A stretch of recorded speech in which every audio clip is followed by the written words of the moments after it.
Ya, pertama masalah menghadirkan mempelai perempuan. Iya, tentu ya. Kita ketahui dalam Islam ayat-ayat yang memerintahkan untuk menundukkan pandangan, untuk membatasi laki-laki dengan perempuan.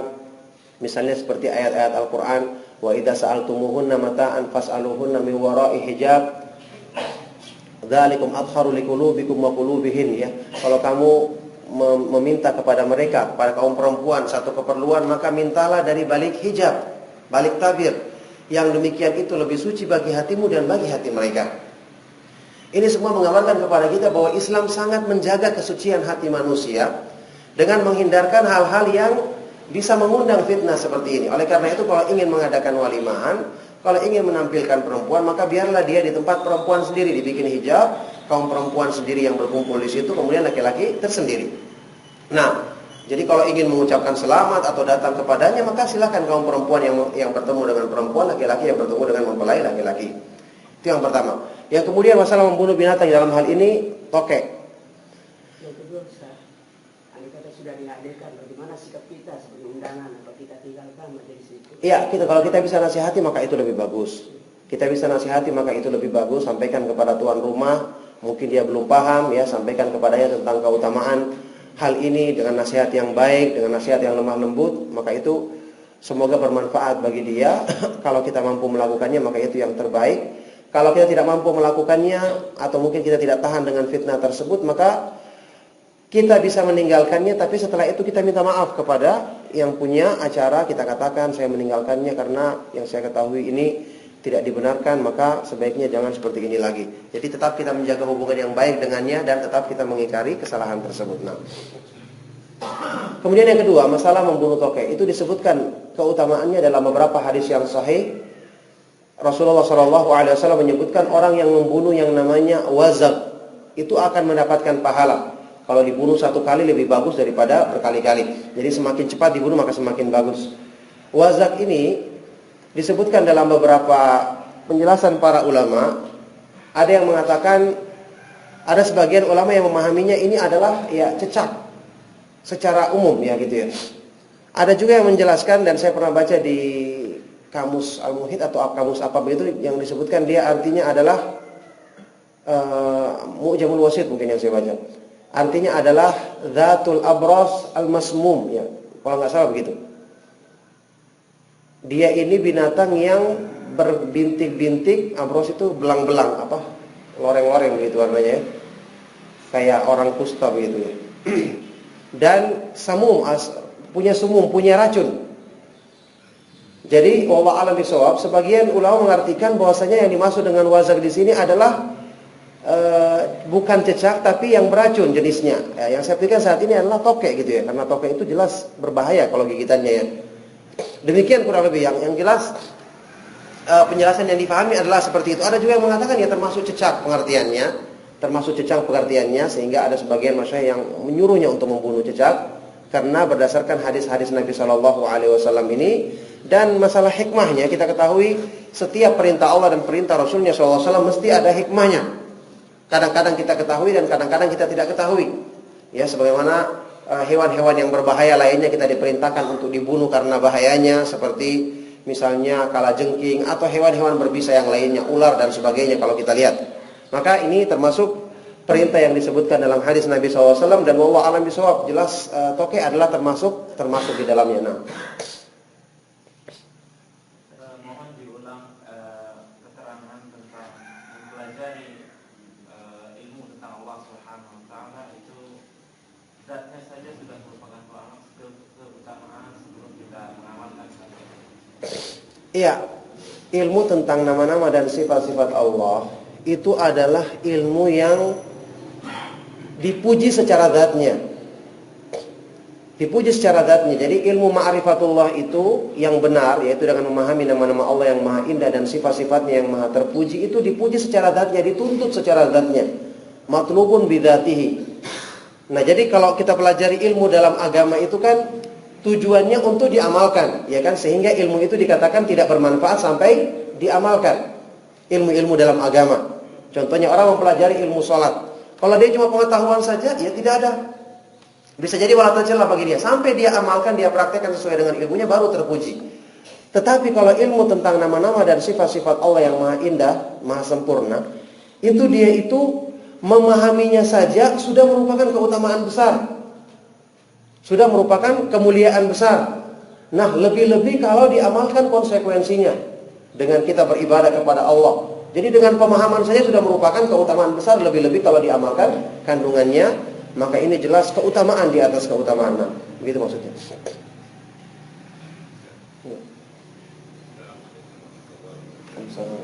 Tadi Ustaz sudah sebutkan dalam hadis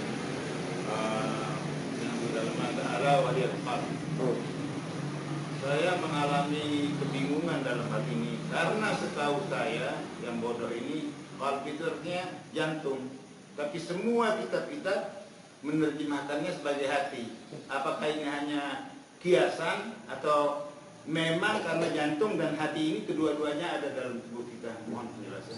Ya. Qalbu itu maksudnya harus dibedakan antara hati yang dimaksud dengan hati yang memahami ilmu dengan hati yang mungkin kita pahami sebagai organ tubuh yang kalau kita buka inilah hati, inilah empedu dan seterusnya. Jadi yang diartikan oleh para penerjemah, dan memang itu artinya yang benar, ala wahiyal qalbu, itu adalah hati. Maksudnya hati di sini adalah hati yang tempat kita memahami petunjuk Allah, tempat kita memahami ilmu dari Allah Subhanahu wa taala.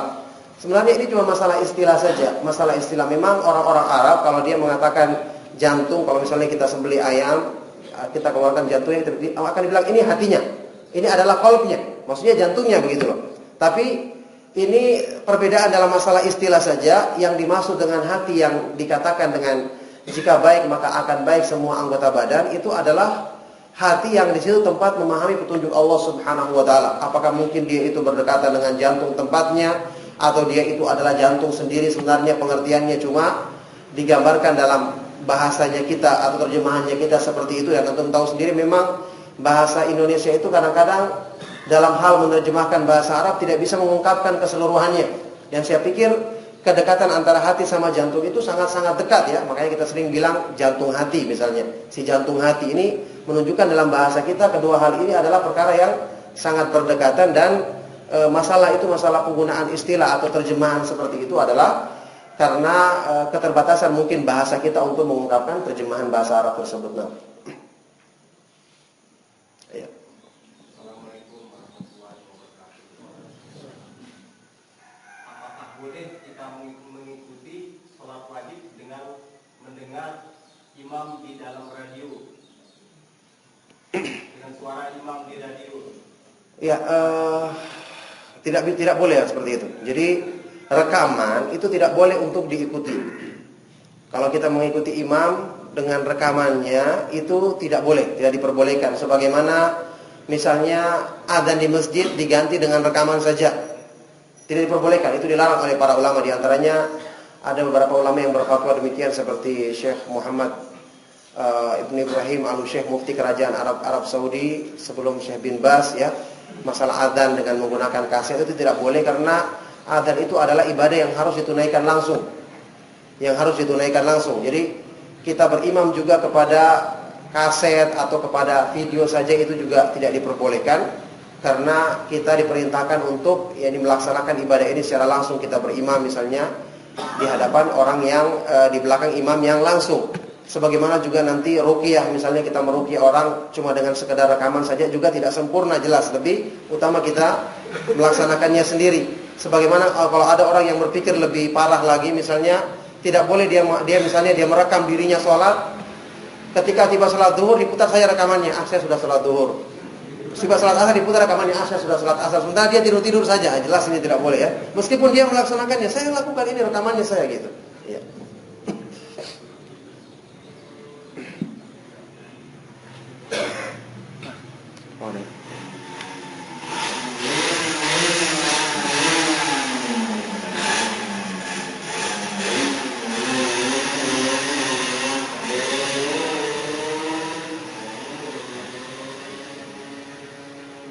Sejauh mana orang bisa menyampaikan dakwah pada orang lainnya, sementara sebagian orang atau dai berkata jangan berdakwah tanpa ilmu.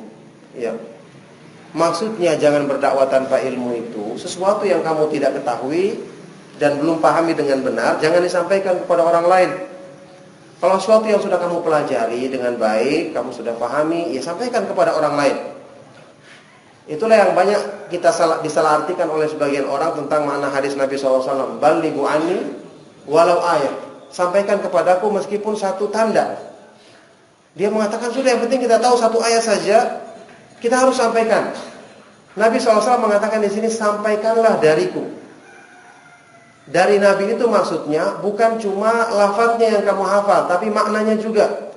Kalau kamu menyampaikan satu petunjuk dari Nabi SAW, hadisnya kamu bacakan, tapi ternyata artinya atau maknanya kamu tafsirkan sendiri, berarti itu bukan dari Nabi SAW. Jadi maksudnya ayatnya kamu sampaikan, hadisnya kamu sampaikan, tapi pemahamannya pun dari Nabi SAW. Itulah pemahaman yang benar. Maka itulah butuhnya kita belajar. Kalau sudah kita ketahui keutamaannya, sampaikan kepada orang lain.